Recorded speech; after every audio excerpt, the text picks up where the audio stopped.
মার্কিন কংগ্রেসের রিপাবলিকান সদস্য থমাস ম্যাসি জানিয়েছেন, ইরানের সঙ্গে সংঘাতে জড়িয়ে যুক্তরাষ্ট্র সামরিক, অর্থনৈতিক ও কৌশলগত সব দিক থেকেই দুর্বল হয়ে পড়েছে। ট্রাম্প প্রশাসন আমেরিকার ক্ষেপণাস্ত্র প্রতিরক্ষা ব্যবস্থা নিঃশেষ করে দিয়েছে, তেলের মজুত কমিয়েছে, নারী ও পুরুষ সেনাদের মৃত্যুর মুখে ঠেলে দিয়েছে, নিত্যপণ্যের দাম বাড়িয়েছে, জাতীয় ঋণ বাড়িয়েছে এবং দেশের প্রয়োজন উপেক্ষা করেছে। এর জন্য দায়ী ইসরায়েল।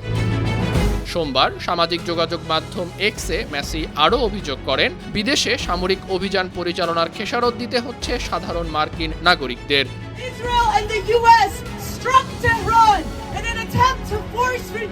রিপাবলিকান এই আইন প্রণেতা দীর্ঘদিন ধরেই বিদেশে মার্কিন সামরিক হস্তক্ষেপ ও বিপুল খরচের সমালোচনা করছেন। তবে সম্প্রতি তার এই মন্তব্য যুক্তরাষ্ট্রের ইরান নীতি এবং মধ্যপ্রাচ্যে ওয়াশিংটনের ভূমিকা নিয়ে নতুন রাজনৈতিক বিতর্কের জন্ম দিয়েছে।